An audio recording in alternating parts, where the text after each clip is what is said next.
Hello friends, ನಾವಿವತ್ತು ಜನವರಿ 18, 2025ರಲ್ಲಿ ನಡೆದಂತಹ ನವೋದಯ ಪರೀಕ್ಷೆಯಲ್ಲಿ ಕೇಳಿದಂತಹ ಪ್ರಶ್ನೆಗಳನ್ನ ಬಿಡಿಸ್ತಾ ಇದ್ದೀವಿ. ಈಗಾಗಲೇ ನಾವು ಹಿಂದಿನ ವಿಡಿಯೋದಲ್ಲಿ 41, 42, 43 ಮತ್ತು 44ನೇ ಪ್ರಶ್ನೆಗಳಿಗೆ ಉತ್ತರಗಳನ್ನ ಬಿಡಿಸಿದ್ದೇವೆ. ಇವತ್ತಿನ ಈ ವಿಡಿಯೋದಲ್ಲಿ 45ನೇ ಪ್ರಶ್ನೆ ಆದಂತಹ 90ರ ಅವಿಭಾಜ್ಯ ಅಪವರ್ತನಗಳ ಗುಣಲಬ್ಧ ಎಷ್ಟಾಗ್ತಾ ಇದೆ ಅಂತೇಳಿ ಒಂದು ಪ್ರಶ್ನೆಯನ್ನ ಕೇಳಿದ್ದಾರೆ. ನೋಡಿ, ಈ ಪ್ರಶ್ನೆ ಅಂದ್ರೆ ಪ್ರಶ್ನೆ ಪತ್ರಿಕೆಯಲ್ಲಿ ಎ, ಬಿ, ಸಿ ಮತ್ತು ಡಿ ಅಂತೇಳಿ 4 ಸಿರೀಸ್ಗಳನ್ನು ಕೊಟ್ಟಿರ್ತಾರೆ. ಇದು ಸಿ ಸಿರೀಸ್ ನ ಪ್ರಶ್ನೆ ಆಗಿದೆ. ಹಾಗಾದ್ರೆ ಈ ಸಿ ಸಿರೀಸ್ ನಲ್ಲಿ 45ನೇ ಪ್ರಶ್ನೆ ಆದ್ರೆ ಬಿ ಸಿರೀಸ್ ನಲ್ಲಿ ಏನಾಗಿರಬಹುದು, 10ನೇ ಪ್ರಶ್ನೆ ಆಗಿರಬಹುದು. ಅಂದ್ರೆ ಬೇರೆ ಬೇರೆ ಸಿರೀಸ್ಗಳಲ್ಲಿ ಈ ಪ್ರಶ್ನೆ ಬೇರೆ ಬೇರೆ ಸಂಖ್ಯೆ ಬೇರೆ ಬೇರೆ ಆಗಿರ್ತದೆ. ಅಂದ್ರೆ ಪ್ರಶ್ನೆ ಇದೇ ಇರ್ತಾ ಇದೆ, ಈ ಪ್ರಶ್ನೆಯ ಒಂದು ಸಂಖ್ಯೆ ಏನಾಗ್ತಾ ಇದೆ, ಬದಲಾಗ್ತಾ ಇರ್ತದೆ. ಹೌದಾ? ಹೀಗಾಗಿ ನೀವು ಪ್ರಶ್ನೆಯನ್ನ ಸರಿಯಾಗಿ ನೆನಪಿಟ್ಟುಕೊಂಡ್ರೆ ನಿಮಗೆ ಉತ್ತರ ಸಿಗ್ತಾ ಇದೆ. ಹಾಗಾದ್ರೆ ಪ್ರಶ್ನೆ ಏನಿದೆ ನೋಡಿ, 90ರ ಅವಿಭಾಜ್ಯ ಅಪವರ್ತನಗಳ ಗುಣಲಬ್ಧ. ಹಾಗಾದ್ರೆ ಇಲ್ಲಿ ಇವೆರಡು ಶಬ್ದಗಳು ಬಹಳ ಮುಖ್ಯವಾಗಿದೆ. ಅವಿಭಾಜ್ಯ ಸಂಖ್ಯೆಗಳು ಅಂದ್ರೆ ಏನಂತೇಳಿ ನಮ್ಗೆ ಗೊತ್ತಿರಬೇಕು. ಅದೇ ರೀತಿಯಾಗಿ ಅವಿಭಾಜ್ಯ ಅಪವರ್ತನಗಳು ಅಂದ್ರೆ ಏನಂತೇಳಿ ಕೂಡ ನಮಗೆ ಗೊತ್ತಿರಬೇಕು. ಹಾಗಾದ್ರೆ ನೋಡಿ, ಅವಿಭಾಜ್ಯ ಸಂಖ್ಯೆಗಳು ಅಂತ ನಾವು ಯಾವ್ದಕ್ಕಂತ ಅಂದ್ರೆ ಒಂದು ಸಂಖ್ಯೆಯು ಕೇವಲ 2 ಅಪವರ್ತನಗಳನ್ನ ಮಾತ್ರ ಹೊಂದಿದ್ರೆ ಅವುಗಳಿಗೆ ನಾವು ಏನಂತೇವೆ, ಅವಿಭಾಜ್ಯ ಸಂಖ್ಯೆಗಳು ಅಂತೇಳಿ ಕರಿತಾ ಇದ್ದೇವೆ. ಹೌದಾ? ಅವು ಕೂಡ ಏನಾಗಿರ್ತವೆ, ಅವಿಭಾಜ್ಯ ಅಪವರ್ತನಗಳು ಆಗಿದಾವೆ ಅಂತೇಳಿ ನಾವು ಅದನ್ನ ಹೇಳ್ಬೋದು. ಹಾಗಾದ್ರೆ ಅವಿಭಾಜ್ಯ ಸಂಖ್ಯೆಗಳು ಯಾವುದು ಅನ್ನೋದನ್ನ ಸ್ವಲ್ಪ ನಾವು ಅಭ್ಯಾಸ ತಿಳಿದುಕೊಳ್ಳೋಣ. ಅವಿಭಾಜ್ಯ ಸಂಖ್ಯೆಗಳು. ಹಾಗಾದ್ರೆ ಅವಿಭಾಜ್ಯ ಸಂಖ್ಯೆಗಳು ಯಾವಂದ್ರೆ ಆ ಸಂಖ್ಯೆಗಳು ಅದೇ ಸಂಖ್ಯೆಯಿಂದ ಮಾತ್ರ ಭಾಗ ಹೋಗ್ತಾ ಇದ್ದೇವೆ, ಬೇರೆ ಯಾವುದೇ ಸಂಖ್ಯೆಯಿಂದ ಅವು ಭಾಗ ಹೋಗುದಿಲ್ಲ. ಅಂತ ಸಂಖ್ಯೆಗಳು ಯಾವಂದಾಗ 2, 3, 5, 7, 11, 13, 17, 19, ಹೌದಾ, 23 ಈ ರೀತಿ ನೋಡಿ. ಇವುಗಳಿಗೆ ನಾವೇನಂತ ಕೇಳ್ತಾ ಇದ್ದೀವಿ, ಅವಿಭಾಜ್ಯ ಸಂಖ್ಯೆಗಳು. ಅವಿಭಾಜ್ಯ ಸಂಖ್ಯೆಗಳು ಅಂತೇಳಿ ಕೇಳ್ತಾ ಇದ್ದೀವಿ.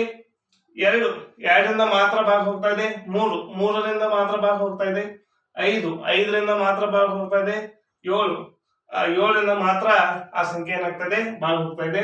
ಅದೇ ರೀತಿಯಲ್ಲಿ 11, 13, 17, 19, 23 ಹೀಗೆ ಅನೇಕ ಸಂಖ್ಯೆಗಳು ನಮಗೆ ಅವಿಭಾಜ್ಯ ಸಂಖ್ಯೆಗಳಾಗಿ ಸಿಗ್ತಾ ಇದ್ದಾವೆ. ಹಾಗಾದ್ರೆ ಇಲ್ಲಿ ಅಪವರ್ತನಗಳು. ಹಾಗಾದ್ರೆ ಈ ಅವಿಭಾಜ್ಯ ಸಂಖ್ಯೆಗಳ ಅಪವರ್ತನಗಳು ಯಾವಾಗ್ತಾ ಇದ್ದಾವೆ ಅಂದಾಗ ನಾವು ಸ್ವಲ್ಪ ತಿಳಿದುಕೊಳ್ಳೋಣ.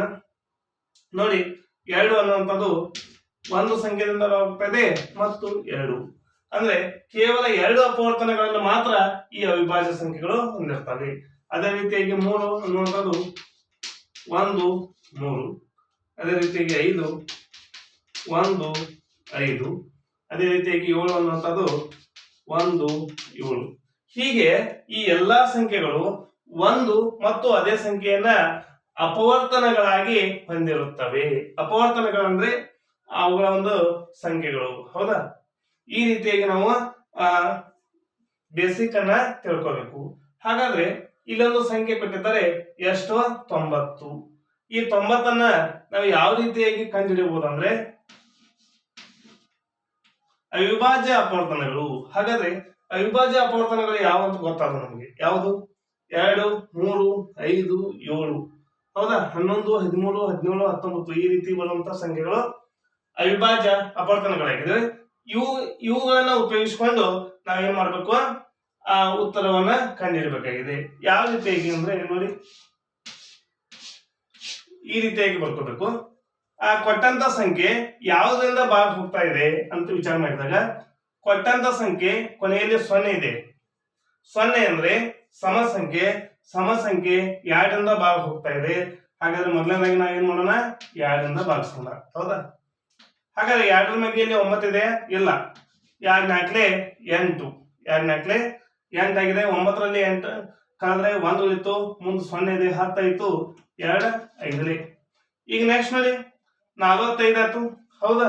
45 ಅಂದಾಗ 4 ಪ್ಲಸ್ 5 ಕೂಡಿಸಿದಾಗ 45 ಅಂದ್ರೆ 9 ಆಗ್ತಾ ಇದೆ. ಇದು 3ರ ಮಗ್ಗಿಯಲ್ಲಿ ಹೋಗ್ತಾ ಇದೆ ಮತ್ತು 5ರ ಮಗ್ಗಿಯಿಂದ ಕೂಡ ಏನಾಗ್ತಾ ಇದೆ, ಭಾಗ ಹೋಗ್ತಾ ಇದೆ. ಹಾಗಾದ್ರೆ ಮೊದಲನೇದಾಗಿ ನಾವು ಏನ್ ಮಾಡೋಣ, 3ನ್ನ ಬಗ್ಕೊಳ್ಳೋಣ. 3ರಿಂದ ಬಗ್ಸೋಣ. 3ರ ಮಗ್ಗಿಯಲ್ಲಿ 4 ಅಲ್ಲ, 3 ಒಂದ್ಲೆ 3, 1 ಉಳಿತು, 15 ಆಯ್ತು. 3 5ಲೆ 15. ಹೌದಾ? ನೋಡಿ, ಈ ಸಂಖ್ಯೆ, ಈ 15 ಅನ್ನುವಂತ ಸಂಖ್ಯೆ 3ರಿಂದಲೂ ಭಾಗ ಹೋಗ್ತಾ ಇದೆ, 5ರಿಂದಲೂ ಭಾಗ ಹೋಗ್ತಾ ಇದೆ. ಮತ್ತೆ ನಾವು 3 ಬರೆದುಕೊಳ್ಳೋಣ. 3 5ಲೆ 15. ಹೌದಾ? ಆಮೇಲೆ ಇನ್ನೇನು ಇತ್ತು, 5 5 ಒಂದ್ಲೆ 5. ಈ ರೀತಿಯಾಗಿ ಇವು ಬರುವಂತ ಸಂಖ್ಯೆಗಳು ಬಂದವಲ್ಲ, ಇವುಗಳಿಗೆ ನಾವೇನಂತ ಕರಿತೇವೆ, ಅವಿಭಾಜ್ಯ ಅಪವರ್ತನಗಳು. ಇವುಗಳಿಗೆ ನಾವೇನಂತ ಕರಿತೇವೆ, ಅವಿಭಾಜ್ಯ ಅಪವರ್ತನಗಳು. ನೋಡಿ, ಇವುಗಳನ್ನ ನಾವು ಎಲ್ಲಿಂದ ತಗೊಂಡ್ ನೋಡಿ, ಅವಿಭಾಜ್ಯ ಸಂಖ್ಯೆಗಳು 2 3 5. ಹೌದಾ? ಹಾಗಾದ್ರೆ ಇವುಗಳ ಒಂದು ಏನ್ ಕೇಳಿದ್ದಾರೆ, ಗುಣಲಬ್ಧ. 2 ಗುಣಿಸು 3 ಗುಣಿಸು 3 5. ಹೌದಾ? 2 ಗುಣಿಸು 3 ಗುಣಿಸು 3 ಗುಣಿಸು 5. ಈ ರೀತಿಯಾಗಿ ಬರೀಬಹುದು, ಅಥವಾ ಗುಣಿಸನು ಕೂಡ ಇಡಬಹುದು. ಅದೇ ರೀತಿಯಲ್ಲಿ ಇಲ್ಲಿ ನೋಡಿ, 3 ಗುಣಿಸು 3, 3 ಅನ್ನುವಂಥದ್ದು 2 ಸಲ ಗುಣಿಸಿದೆ. ಇದನ್ನ ಘಾತಾಂಕ ರೂಪದಲ್ಲಿ ಬರೀಬಹುದು. 2 ಗುಣಿಸು 3ರ ಘಾತ 2, ಯಾಕಂದ್ರೆ 3ಗಳು 2 ಸಲ ಅದಾವೆ. 3ಗಳು ಏನಿದಾವೆ, 2 ಸಲ ಅದಾವೆ.